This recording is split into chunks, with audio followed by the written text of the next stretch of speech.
새벽 5시 30분 알람이 울리기도 전에 침대에서 일어나는 남편의 모습을 보며 나는 늘 감사함을 느꼈다. 15년 결혼 생활 동안 단 한 번도 지각을 해본 적 없는 그의 성실함은 나에게 있어 당연한 일상이었지만 동시에 자랑스러운 부분이기도 했다. 여보, 아침 식사는 어떻게 할까요?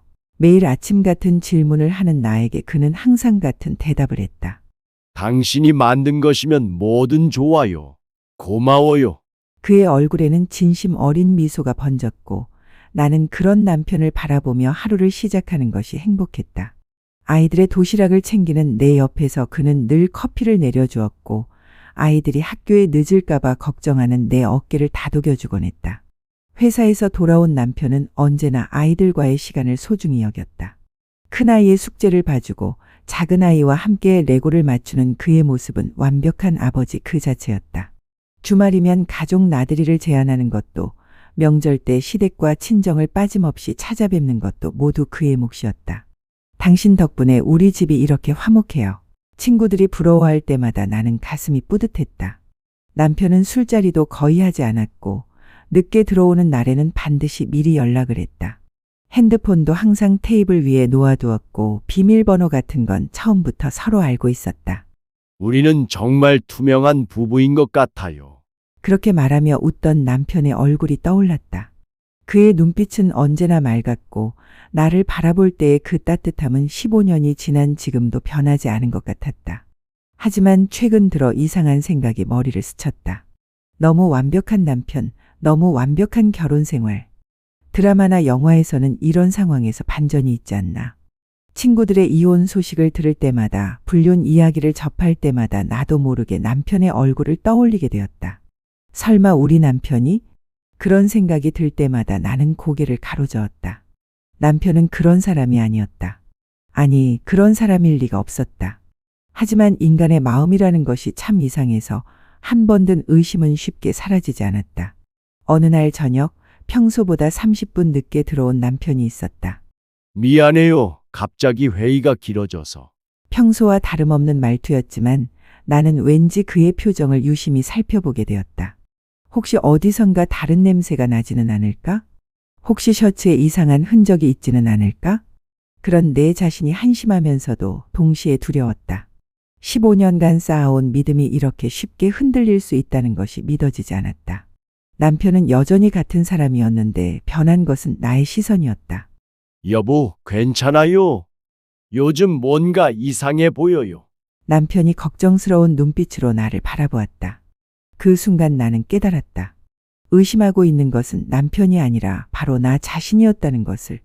너무 완벽한 행복이 언젠가는 깨질 것이라는 그런 막연한 불안감이 나를 지배하고 있었던 것이다. 아니에요. 그냥 요즘 피곤해서 그래요. 그렇게 대답하며 남편의 품에 안겼지만 마음 한구석의 작은 의심은 여전히 꿈틀거리고 있었다. 과연 이 믿음은 끝까지 지켜질 수 있을까? 아니면 언젠가는 예상치 못한 진실과 마주하게 될까? 그날 밤 남편의 고른 숨소리를 들으며 나는 잠들지 못하고 천장만 바라보고 있었습니다. 며칠 후 평범한 목요일 오후였다. 남편이 고혈압 약을 깜빡했다며 전화를 걸어왔다. 여보, 미안한데 침실 서랍에 있는 혈압약 좀 회사로 가져다 줄 수 있을까요? 오늘 회식이 있어서 꼭 먹고 가야 할 것 같아요. 알았어요. 금방 갈게요.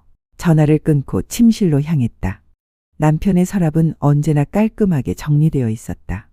양말은 양말대로, 속옷은 속옷대로, 그리고 약통들도 날짜 순으로 가지런히 놓여 있었다.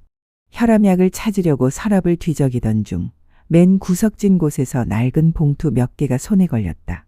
이게 뭐지? 먼지가 쌓인 채로 방치되어 있던 봉투들. 아마도 오래전 물건들인 것 같았다. 별 생각 없이 봉투를 들어 올렸는데 그 순간 나는 숨이 멎을 것 같았다. 영수 오빠에게. 낡은 편지 봉투 위에 또박또박 적힌 글씨. 분명 여성의 손글씨였다. 예쁜 필체로 정성스럽게 쓴 것이 한눈에 봐도 알 수 있었다. 하지만 더 충격적인 것은 그 내용이었다. 영수 오빠? 남편의 이름은 김영수였다. 하지만 평생 그를 오빠라고 부른 사람은 없었다. 남편에게는 누나 한 명과 형 한 명이 있었는데 누나는 당연히 남편을 동생이라 불렀고 시누이들도 모두 도련님 또는 영수 씨라고 불렀다. 나 역시 연애할 때부터 지금까지 그를 오빠라고 부른 적이 없었다. 그렇다면 이 편지를 쓴 사람은 누구란 말인가? 손이 떨렸다. 봉투는 총 5개였고 모두 같은 필체로 영수 오빠에게 라고 적혀 있었다. 봉투 뒷면에는 발신인 이름이 있을 터였지만 차마 뒤집어 볼 용기가 나지 않았다. 이건 아마 결혼 전 일일 거야. 그렇게 스스로를 위로해봤지만 봉투의 상태로 봐서는 그리 오래된 것 같지도 않았다. 적어도 10년은 되어 보였지만 그렇다면 우리가 결혼한 지 5년 후까지도 이런 편지를 받았다는 뜻이었다. 심장이 쿵쾅거렸다. 평생 남편만 바라보고 살아온 나에게 이런 상황은 상상조차 해본 적이 없었다. 봉투를 손에 쥐고 있자니 마치 폭탄을 들고 있는 것 같았다. 열어봐야 할까? 아니다. 이건 남편의 사생활이다. 편지를 몰래 읽는 건 옳지 않다. 하지만 동시에 알고 싶었다. 도대체 누가 내 남편을 오빠라고 부르며 편지를 보낸 것인지, 그리고 그 내용이 무엇인지. 봉투 중 하나를 들고 빛에 비춰봤다. 두꺼운 편지지에 가득 적힌 글씨가 희미하게 비쳐 보였다. 하지만 내용까지는 읽을 수 없었다. 그때 현관문이 열리는 소리가 들렸다. 여보, 혹시 약 찾았어요? 남편의 목소리였다. 아, 맞다. 회사에서 급하게 기다리고 있을 텐데 나는 여기서 뭘 하고 있는 거지? 잠깐만요. 금방 갈게요. 서둘러 봉투들을 원래 자리에 넣고 혈압약을 집어들었다. 하지만 손이 너무 떨려서 약통을 바닥에 떨어뜨리고 말았다. 여보, 괜찮아요? 남편이 침실 쪽으로 걸어오는 발걸음 소리가 들렸다. 나는 재빨리 약통을 주워들고 서랍을 닫았다. 마치 도둑질을 들킨 것 같은 기분이었다. 아, 네. 괜찮아요. 여기 약이에요. 남편에게 약을 건네주는 내 손이 미세하게 떨리고 있었다. 다행히 남편은 눈치채지 못하는 것 같았다. 고마워요. 그럼 다녀올게요. 남편이 나가고 나서도 나는 한동안 서랍 앞에 서 있었다. 영수 오빠에게라고 적힌 그 글씨가 계속 눈앞에 맴돌았다. 과연 이 편지들의 정체는 무엇일까? 그리고 남편은 이 편지들이 서랍에 있다는 것을 알고 있을까? 아니면 나처럼 까맣게 잊고 있는 것일까? 저녁 내내 남편의 얼굴을 바라보며 나는 질문을 던지고 싶은 충동을 억누르고 있었습니다. 남편이 잠든 후 나는 조용히 침실로 향했다. 시계는 밤 11시 30분을 가리키고 있었고 남편의 고른 숨소리가 방 안을 가득 메웠다. 평소라면 나도 함께 잠자리에 들었겠지만 오늘은 도저히 잠이 올 것 같지 않았다. 손전등을 조심스럽게 켜고 서랍을 열었다. 낮에 보았던 그 봉투들이 여전히 같은 자리에 있었다. 떨리는 손으로 가장 위에 있던 봉투를 집어들었다. 영수 오빠에게. 라고 적힌 그 글씨를 다시 보니 가슴이 두근거렸다. 이러면 안 되는데. 하지만 호기심과 불안감이 양심을 압도했다. 조심스럽게 봉투를 뜯었다. 오래된 봉투라서 쉽게 열렸고 안에서는 연분홍색 편지지가 나왔다. 여성스러운 향기가 희미하게 났다.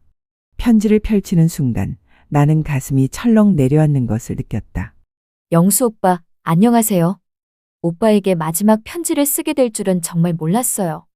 우리가 약속했던 그 카페에서 오빠를 기다렸지만 끝내 오빠는 오지 않으셨더라고요. 3시간을 기다렸지만 오빠의 모습은 보이지 않았어요.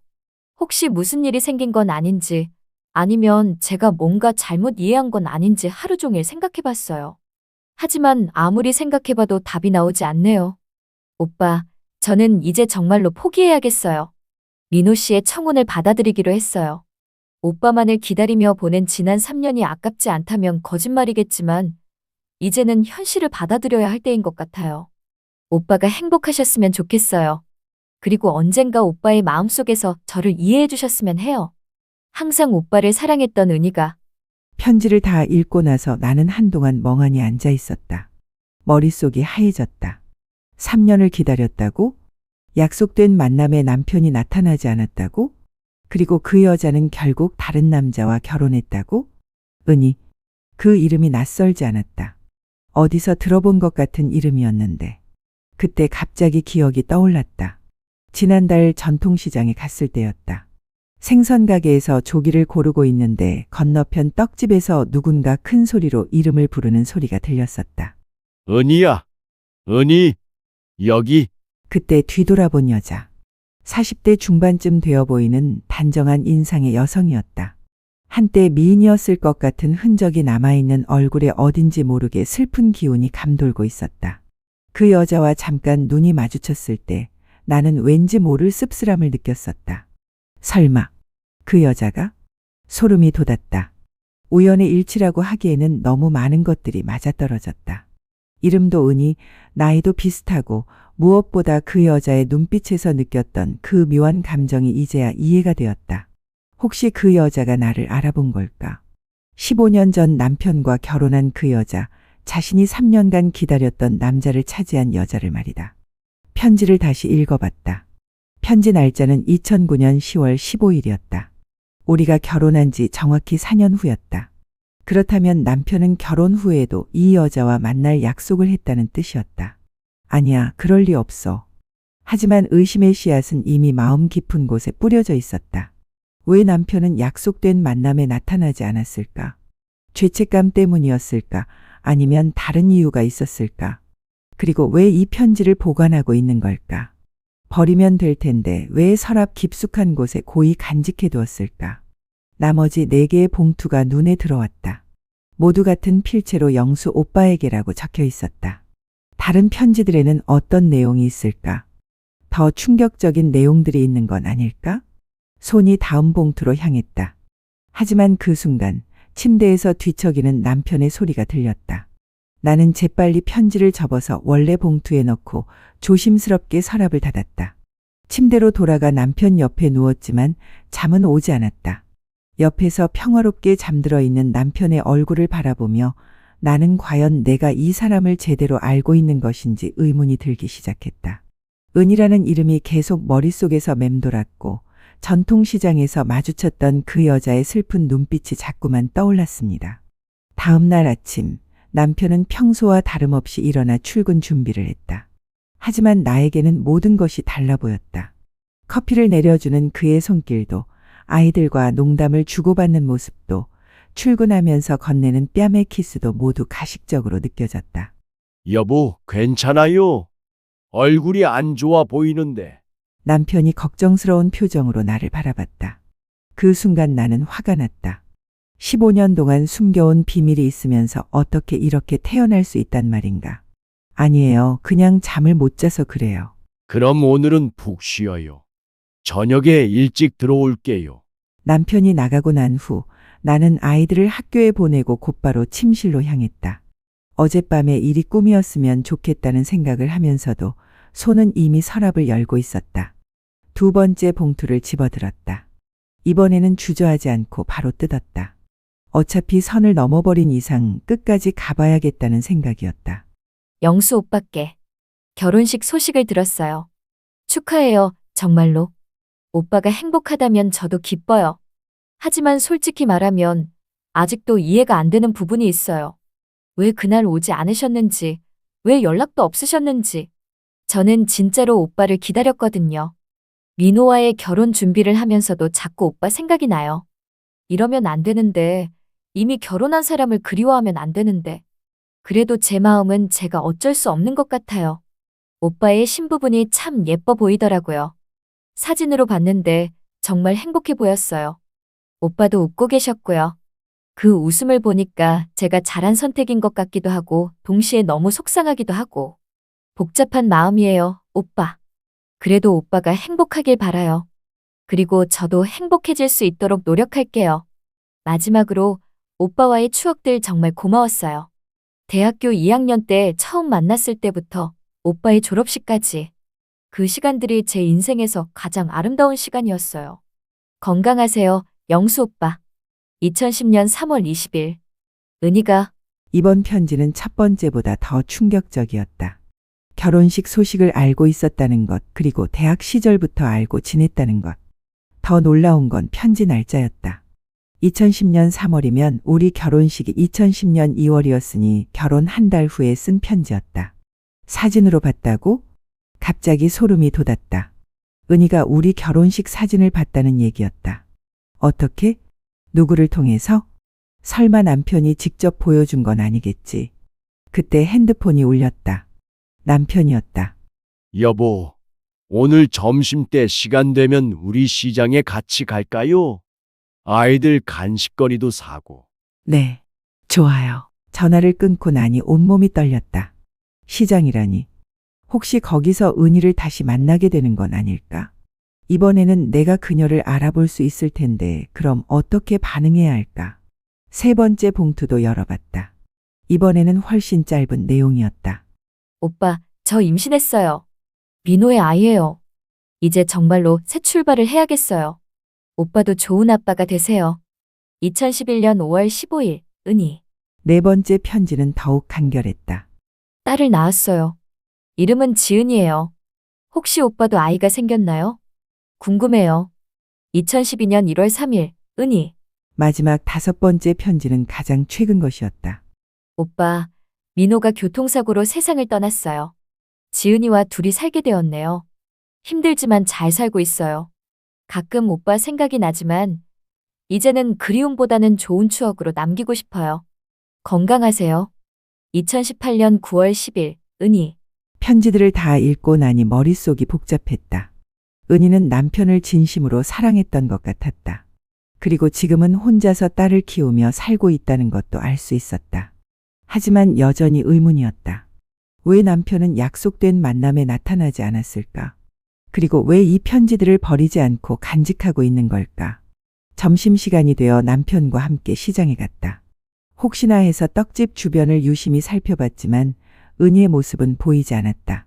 하지만 떡집 아주머니와 인사를 나누는 남편의 모습이 왠지 자연스러워 보였다. 여기 단골이세요? 내가 물었다. 아, 예전부터 가끔 왔어요. 떡이 맛있거든요. 그 순간 떡집 아주머니가 말했다. 아, 사모님. 남편분이 예전부터 여기 자주 오셨어요. 특히 몇 년 전까지는 정말 자주 보였는데 요즘은 가끔씩만 오시더라고요. 몇 년 전까지 자주 왔다고. 혹시 그때 은희를 만났던 건 아닐까? 집으로 돌아오는 길에 남편에게 물어봤다. 여보, 혹시 은희라는 사람 알아요? 남편의 발걸음이 잠깐 멈췄다. 그리고는 자연스럽게 대답했다. 은희요? 흔한 이름이네요. 왜요? 아니에요. 그냥요. 하지만 나는 놓치지 않았다. 남편이 은희라는 이름을 들었을 때 보인 그 미묘한 반응을. 분명 뭔가 있었다. 그날 밤에도 나는 잠들지 못하고 천장을 바라보고 있었습니다. 다음 날은 토요일이었다. 아이들은 친구들과 나들이를 갔고 집안에는 남편과 나만 남았다. 평소 같았으면 이런 시간이 소중했겠지만 지금은 무거운 침묵만이 거실을 가득 메우고 있었다. 남편은 거실 소파에서 신문을 보고 있었고 나는 주방에서 설거지를 하는 척하며 마음의 준비를 하고 있었다. 며칠 동안 혼자서 끙끙 앓을 수는 없었다. 이제는 직접 물어봐야 할 때였다. 설거지를 끝내고 침실로 가서 편지들을 가져왔다. 손에 든 5개의 봉투가 유독 무겁게 느껴졌다. 숨을 크게 들이쉬고 거실로 향했다. 여보, 신문을 보던 남편이 고개를 들었다. 네, 왜요? 잠깐 얘기할 게 있어요. 내 목소리에서 평소와 다른 무게감을 느꼈는지 남편이 신문을 접고 몸을 돌렸다. 나는 소파 맞은편에 앉으며 편지들을 테이블 위에 놓았다. 남편의 얼굴이 순간 하얘졌다. 마치 유령을 본 것 같은 표정이었다. 이게 뭐예요? 떨리는 목소리로 묻는 남편을 보며 나는 확신했다. 남편은 분명 이 편지들에 대해 알고 있었다. 제가 물어봐야 할 말이에요. 이게 뭔지. 나는 첫 번째 편지를 꺼내서 남편 앞에 펼쳤다. 영수 오빠에게 라고 적힌 그 글씨가 우리 사이의 공기를 얼어붙게 만들었다. 여보, 이건 읽어봤어요. 5통 모두. 남편의 어깨가 푹 꺼졌다. 15년 결혼 생활에서 한 번도 본 적 없는 모습이었다. 평소에 당당하고 자신감 넘치던 남편의 모습은 온데간데 없었다. 긴 침묵이 흘려다. 벽시계의 초침 소리만이 우리 사이의 정적을 깨뜨리고 있었다. 남편은 두 손으로 얼굴을 가리고 있었고 나는 그런 남편을 바라보며 답답함과 분노 그리고 묘한 동정심이 뒤섞인 복잡한 감정을 느끼고 있었다. 은희가 누구예요? 내가 먼저 입을 열었다. 남편은 여전히 고개를 들지 않았다. 대답해 주세요. 3년을 기다렸다는 그 여자가 누구냐고요. 내 목소리가 커지자 남편이 천천히 고개를 들었다. 그의 눈가가 붉어져 있었다. 미안해요. 미안하다는 게 무슨 뜻이에요? 설명해 주세요. 남편이 깊은 한숨을 내쉬었다. 그리고는 마치 오랫동안 짊어지고 있던 짐을 내려놓는 것처럼 입을 열었다. 첫사랑이었어요. 그 한마디가 내 가슴을 후벼 팠다. 예상했던 말이었지만 실제로 들으니 상상했던 것보다 훨씬 아팠다. 대학교 2학년 때 만났어요. 같은 과는 아니었지만 도서관에서 처음 봤죠. 정말 예쁜 사람이었어요. 남편의 목소리에는 그때의 기억이 묻어났다. 지금 내 앞에 앉아있는 남편이지만 그 순간만큼은 20대의 청년으로 돌아간 것 같았다. 2년 정도 만났어요. 정말 행복한 시간이었어요. 함께 살 꿈도 꿨고 졸업하면 결혼하자는 약속도 했었죠. 그럼 왜? 제 집안 사정 때문이었어요. 아버지 사업이 망하면서 집안이 완전히 기울었거든요. 그때가 대학교 4학년 때였어요. 남편이 잠시 말을 멈추고 물을 마셨다. 손이 떨리고 있었다. 저는 은희에게 말할 용기가 없었어요. 빚더미에 앉은 집안, 취업도 안 되는 상황에서 어떻게 결혼 얘기를 꺼낼 수 있겠어요. 그래서 피했어요. 비겁하게. 편지에는 약속된 만남에 오지 않았다고 했는데 졸업식 날이었어요. 은희가 졸업 축하한다며 만나자고 했는데 저는 그날 아버지와 함께 채권자들을 만나러 가야 했어요. 연락도 할 수 없는 상황이었죠. 남편의 설명을 들으면서 나는 복잡한 기분이었다. 화가 나면서도 한편으로는 이해가 되기도 했다. 그 후에는 어떻게 된 거예요? 한동안 연락이 없더니 1년 후에 결혼한다는 소식을 들었어요. 그때는 정말 힘들었어요. 그런데 왜 편지를 보관하고 있었어요? 왜 버리지 않았어요? 남편이 나를 바라봤다. 그 눈빛에는 미안함과 후회 그리고 어떤 간절함이 섞여 있었다. 제 잘못이라고 생각했거든요. 은희를 그렇게 만든 것이. 그래서 제가 받아야 할 마음의 빚이라고 생각하며 간직했어요. 시장에서도 만났죠. 떡집 아주머니 말로는 자주 오셨다던데. 남편이 고개를 끄덕였다. 몇 번 우연히 마주쳤어요. 처음에는 어색했지만 시간이 지나면서 그냥 옛 친구처럼 안부 정도만 물었죠. 은희도 그렇게 원하는 것 같았고요. 남편 사망 소식도 알고 있었어요. 네, 그때 정말 안타까웠어요. 혼자 아이 키우며 사는 게 얼마나 힘들지. 나는 더 이상 묻지 못했다. 남편의 고백을 들으니 오히려 내가 죄인이 된 것 같은 기분이 들었다. 하지만 동시에 15년 동안 나도 모르게 다른 여자와 마음을 나누고 있었다는 사실이 받아들여지지 않았다. 그럼 저는 뭐예요? 차선책이었던 거예요. 아니에요. 절대 그런 게 아니에요. 남편이 급하게 손사래를 쳤다. 당신을 만났을 때 정말 운명이라고 생각했어요. 은희와는 다른 종류의 사랑이었지만 그만큼 깊고 진실한 사랑이었어요. 다른 종류의 사랑이라니. 그게 무슨 뜻이에요? 은희는 첫사랑의 아련함이었다면 당신은 제 인생의 동반자예요. 15년 동안 함께 이 가정을 꾸려온 소중한 사람이고요. 남편의 말이 위로가 되면서도 한편으로는 더 복잡하게 만들었다. 나는 동반자이고 은희는 첫사랑이라니. 그럼 마음속에서는 여전히 은희가 특별한 자리를 차지하고 있다는 뜻 아닌가? 앞으로는 어떻게 할 거예요? 편지들 버릴게요. 그리고 은희와도 더 이상 만나지 않을게요. 정말 미안해요, 여보. 남편이 내 손을 잡았다. 하지만 나는 그 손을 뿌리쳤다. 지금 당장은 좀 혼자 있고 싶어요. 나는 자리에서 일어났다. 남편은 소파에 앉은 채로 고개를 푹 숙이고 있었다. 그날 밤 우리는 각자 다른 방에서 잠이 들었다.